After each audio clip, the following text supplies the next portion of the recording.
गते अन्दाजी 11:30 बजेको समयमा जिल्ला पर्सा वीरगञ्ज महानगरपालिका वडा नम्बर 10 गीता मन्दिर नजिकै अपरिचित व्यक्तिहरू बीच झै झगडा कुटपिट हुँदा तत्काल ठेगाना नखुलेको गोल्डेन भन्ने अन्दाजी वर्ष 24 को पुरुष व्यक्ति कुटपिटमा घाइते भई उपचारको लागि नारायणी अस्पताल ती बेलाकै समय 11:40 मा ल्याएकोमा उपचारको क्रममा 11:50 बजे डाक्टरले मृत घोषणा गरेको र लास सोही अस्पतालमा रहेको भन्ने खबर प्राप्त भएपछि तत्काल हाम्रो एओआर को वीरताको इन्सपेक्टरको टोली प्लस यस कार्यालय प्रसाद को चाहिँ जिल्ला प्रहरी कार्यालयको म सहितको कमान्डमा 32 जनाको टोली घटनास्थलमा खटिएको थियो। वारदातको मिति मैले अघि नै बताइसके।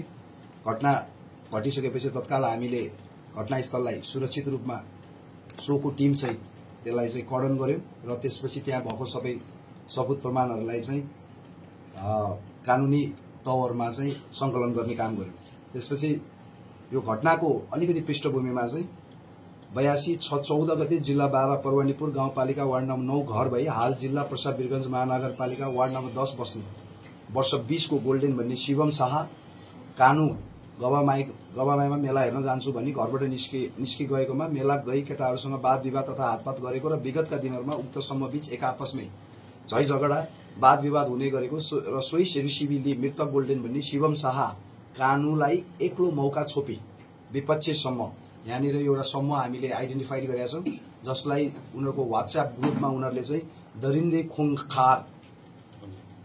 खुनखार खास चाहिँ खुनी दरिन्दे समूह छ। उनीहरूको व्हाट्सएपमा चाहिँ खुनी दरिन्दे समूह भनेको छ। केटाहरूले हात मुक्का बाँसको भाटा समेत प्रहार गरी कर्तव्य गरी मारेको भनी हालसम्म खुल्न आएको।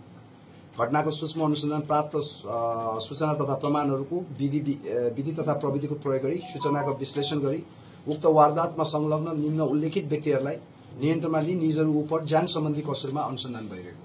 अहिले हामीसँग घटनामा संलग्न व्यक्तिहरूमा पर्सा वीरगञ्ज महानगर वार्ड नम्बर 24 रामगढवा बस्ने वर्ष 19 को गौतम पटेल जुन मुख्य आरोपीको रूपमा रहेको छ र जिल्ला पर्सा वीरगञ्ज महानगरपालिका वार्ड नम्बर 24 रामगढवा बस्ने वर्ष 20 को शुभाङ्कर चौरसिया, जिल्ला पर्सा वीरगञ्ज महानगरपालिका वार्ड नम्बर 4 रामगढवा बस्ने वर्ष 22 को अमेरी पटेल भन्ने करण प्रसाद पटेल र जिल्ला पर्सा वीरगञ्ज महानगरपालिका वार्ड नम्बर 24 का रामगढवा बस्ने वर्ष 24 को चन्दन चौरसिया र जिल्ला पर्सा वीरगञ्ज महानगरपालिका वार्ड नम्बर 24 रामगढवा बस्ने वर्ष 19 को अमन पटुवा।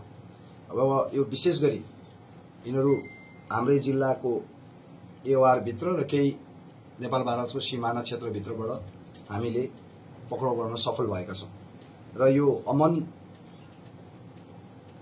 यसमा पछि आउँछु म। अनुसन्धानको क्रममा खुलेका सम्पादित कार्यहरूमा चाहिँ हामीले सीसीटीभी को फुटेजहरू संकलन गरेका छौं, भिडियो रेकर्डहरू संकलन गरेका छौं, सीडीआर विश्लेषणहरू गरेका छौं र त्यसपछि मुख्य आरोपीले चाहिँ भोइस कल गरेको र घटनाको एक हिसाबले त्यति बेला फलाना व्यक्तिको अवस्था के छ भनेर बुझ्न पठाएको रेकर्डसम्म पनि हामीसँग छ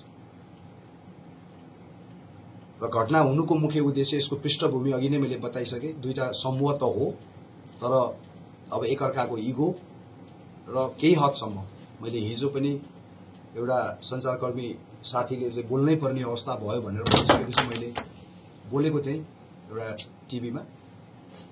त्यति बेला नै मैले भनेको छु र केही हदसम्म यी दुईटा ग्याङहरू नशाको सुरमा पनि देखिन्छ।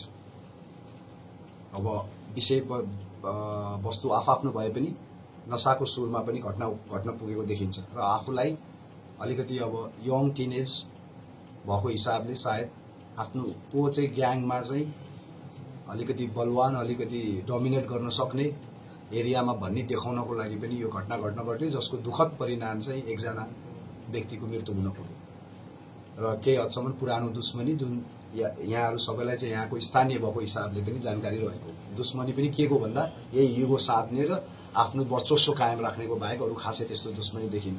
दुईटैको पारिवारिक अवस्थाहरूलाई हेर्दा अलिकति निम्न वर्गीयकै अवस्थामा देखिन्छ।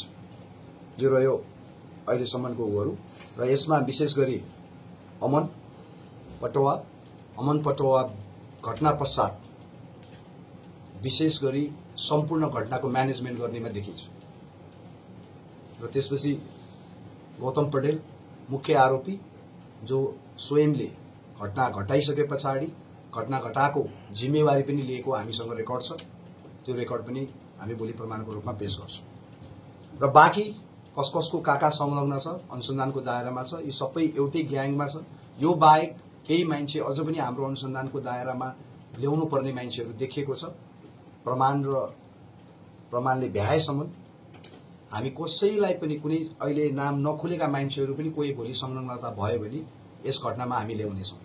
यो चाहिँ तपाईहरुलाई मैले क्लियर किन गरेँ भने ग्याङमा भएको सदस्यको रोल र रेस्पोन्सिबिलिटी, उसको काम र उसलाई दिएको जिम्मेवारीको आधारमा हामीले मुद्दा दर्ता गर्ने हो।